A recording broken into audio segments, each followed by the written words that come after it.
I just rolled off the 101 to this place called the Avenue of the Giants, and I'm about to drive down the Avenue of the Giants. You are going on a run.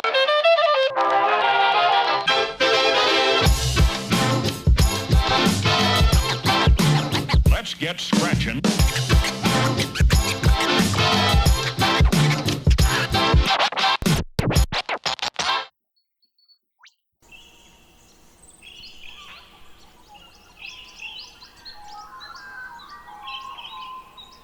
Quick update on the Outback situation. They've agreed to repair the units and then send them back to me. So at the next convenient location, I'm gonna get out and mail those back to them. And maybe in a couple of weeks, when I get to San Francisco, I'll have my charge controllers back. Thanks a bunch, Outback. I knew you'd come through. You guys are great. Sometimes stuff goes wrong. You just gotta get things repaired. Outback's come through with their products. Their solid customer service. Send that back, get that returned to us, and we'll be solar rolling at full capacity before we know it. This place, this is beautiful. Yeah. So out here in the Avenue of the Giants, in the Redwood forest, there's the van. It is pretty small in comparison to some of these giants here. And look at those trees. They're gigantic. They're huge. I'm gonna get the drone out, fly it next to the van, and then next to some of these trees.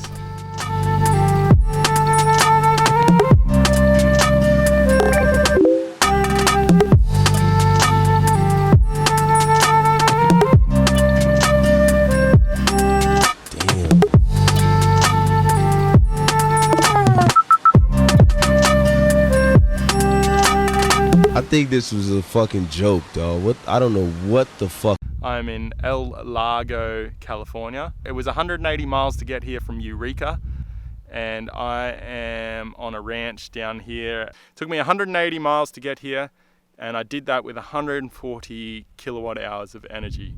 It was very mountainous. This is the elevation profile popping up on the screen right now. The charge controllers are broken, and that's what we use to know how much energy we're pulling into our batteries. With our charge controllers, they record that information.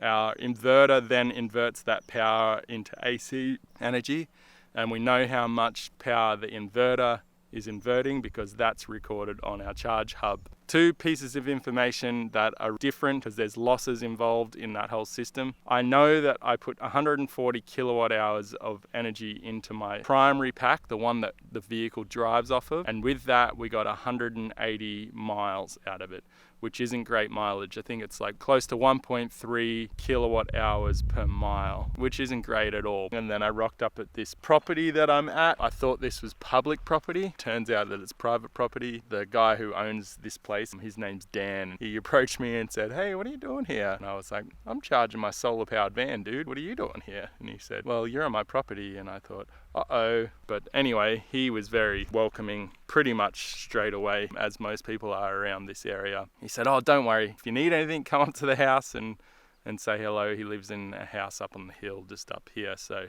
the van is set up, directly charging our batteries, and we're transferring energy at the moment because our batteries are full, about 100 miles from San Francisco. So I'd say after today, I will be able to make San Francisco, and if I can stay one more day, I will have 2 completely full battery packs. Starting on some other projects here. Yeah, I've been under the van all morning. Woke up at 7 a.m. and started working. I've been running wires so that I can have a second charging port. So right now, this is what we deal with the charging port. Our J1772 plug goes up through the window, from the window all the way into our electronics cabinet. There's our J1772 plug. So I want to create this secondary J1772 port so that I don't have to run this cable the whole way up and out the window there. That was a huge pain in the ass. I had to drill this hole through here and run this pretty much same sort of J1772 plug through and under the van. It comes all the way under here, all the way up under here, and then up and under the van, under here somewhere. And I need a bath, but the day's only just begun. It's like 10 a.m. I might jump in the creek down here later. I pulled this cord out. What I was doing this morning was running the cord from inside of my electrical cabinet through underneath the body of the vehicle, and I realized that it's not long enough to reach the destination that I want to get it to. So what I have to do now is I have to extend all of these cord ends out. I'm going to butt join them all together and add an extra 1 to 2 meters or 3 to 5 feet on the end of these cords. Alright, as everyone saw in the time lapse there, I have extended this orange cord. Tried to do the best job I possibly could with these connectors because it's high voltage and I really don't want any problems going on. So I soldered the crap out of them all. Yeah, now I'm going to run it under the vehicle, the route that is most safe. So just for everyone's own knowledge, there's 5 wires involved with a J1772 plug. You've got your ground, your earth, and then your 2 hots, and then you have your 2 signal wires.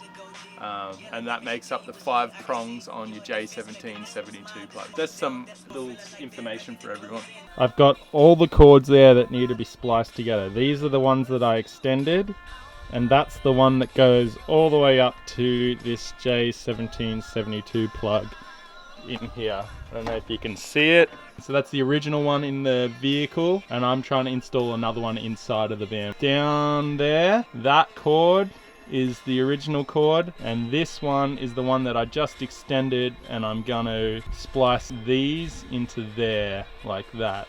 By the way, the rain has started. Seems everywhere I go, it wants to rain on me. So no excuses out here in Eastern California, inland from the coast. True to my word, I am the solar rain bringer. After rolling around on the ground for an hour in recently wet poison oak leaves, I was able to sufficiently add enough solder and electrical tape to my high voltage lines to make a secure and safe connection. I think I'm gaining confidence in my amateur electrician status. A year earlier, I would never have thought to attempt an electrical joint as technical and as important as this. I've spliced the 12 volt square wave wires together and the 2 hot leads spliced together. I have the original earth, and then I have my own earth that I just created coming off of my secondary ones. Now all that it needs is to plug it all in, and that's where it gets plugged in.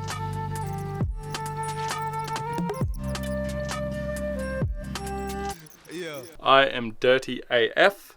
That is a job I've been putting off for a long time.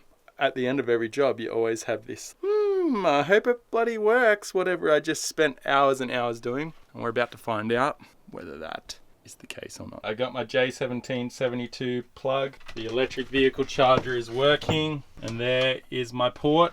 All I have to do is plug it in. Ready? Moment of truth.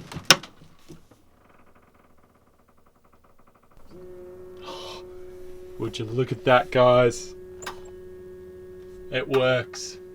We got a van charging. I'm so stoked. That's a job that I've been putting off for so long because it is such a difficult place to work under that van, in and around. You get so dirty so quickly. I'm pretty stoked that that is happening, charging from the inside of the van. We didn't get completely charged. That means that I'll have 50 kilowatt hours to get to be completely charged tomorrow. I think today would have been close to 40 or maybe a little bit more than 40. Because of that, I'm gonna have to shift the van around, and I might stay for another day to see if I can't get a complete charge.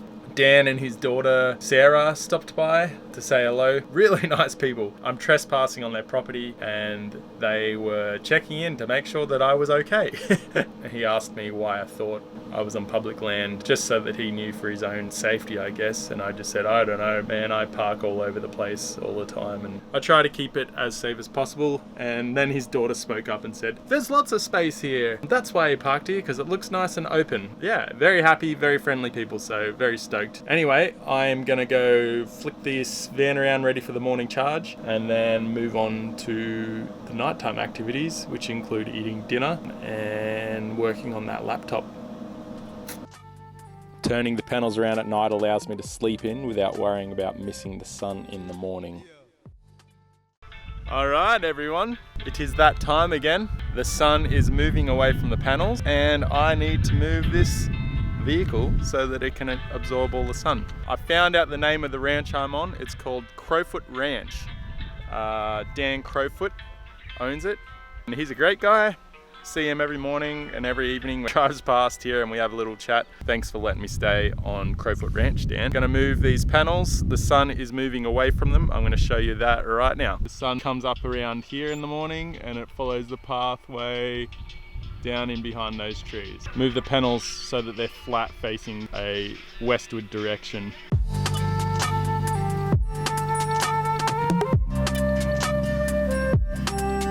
Yeah. That is how you move some solar panels to face the sun. I spent the remainder of the day fixing our manky front door. It was a bad idea to put an unsealed door on the exterior of the van, but nothing like some nails, glue and paint to get it back into shape. After fixing the door, I moved the van to catch the next morning's sun. Forgetting to unplug the controller for the actuators, I crushed it with 6 tons of lithium disguised as a camper van. It's the end of another day. I chose this place because it's right next to water. Whenever you're working on the van, you usually get pretty dirty, so it's really nice to jump in and have a wash off. That water behind me is about 40 degrees Fahrenheit and 15 degrees Celsius. It's pretty cold in there. I've got my natural soap here. It's almond and oatmeal, so it doesn't affect the waterway at all.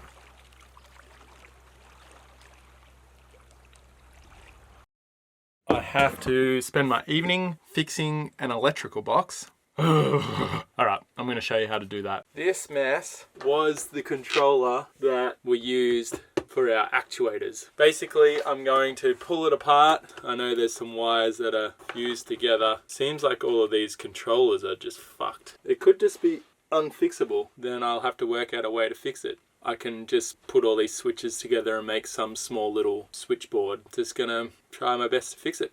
I spent about 3 hours trying to salvage enough from the controller to be able to have a working switchboard to get the panels down the next day. Still winging it, I eventually came up with a plan that I thought would be foolproof.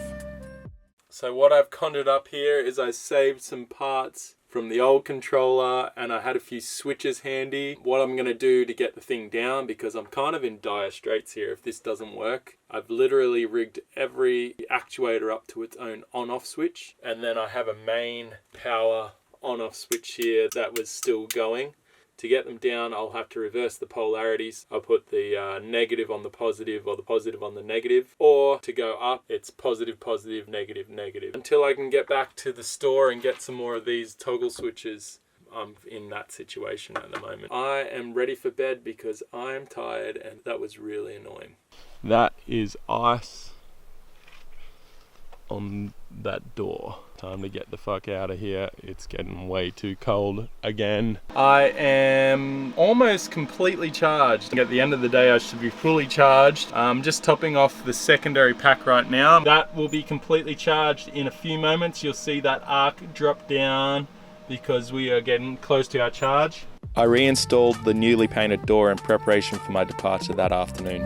After I installed the door, I turned the van around one last time to top the remainder of my batteries off. I just finished moving the van around and you probably saw me tracking the array. I managed to get it working so that I could track the array down and up, and I'm pretty much close to charge, so I'm almost ready to get out of here and leave Dan the rancher man alone. But I had a little bit of a mishap. A wire just got fried completely out of that controller that I manufactured. Ultimately, what happened is I just have them all on the one switch and they're all going up and down together, and that seemed to work for that moment. No worries whatsoever. Happy days here. I really need to rebuild that controller, but other than that, everything is sorted. The door is in, closed perfectly. After 2 and a bit days of charging and activities, I finally tucked the van away, ready to travel to San Francisco on the 101. All right, everyone. It has been a lot of fun, but now it's time for Joel to get on the road again. You guys got a little inside vision into what it's like to pull up and charge and stop and all the work that's involved in this project. It gets to be a lot, actually, especially when you're just one person, because as you can see, I had to track and move and run around with solar panels for, twice a day, every day. And then beyond that, we also have things that need maintenance on the van. But I got a lot done. I got the tail lights in. I got that secondary J1772 port done. I redid the door and it's sort of closing and opening really well right now. I redesigned the bed area. I also did a bunch of data management and I got a complete charge, and that was all in 2 days. Well, I guess it's day 3 today, but it's not a full day. And the first day I rocked up was just sort of the afternoon. Anyway, I'm signing out. I'm going to get on the road here, and I will see you all in the next episode.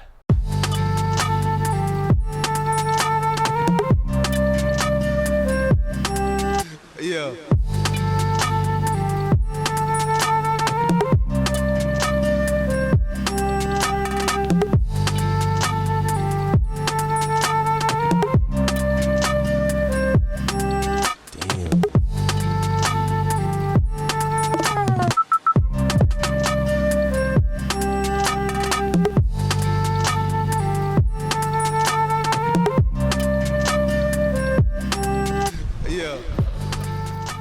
And that, ladies and gentlemen, San Francisco.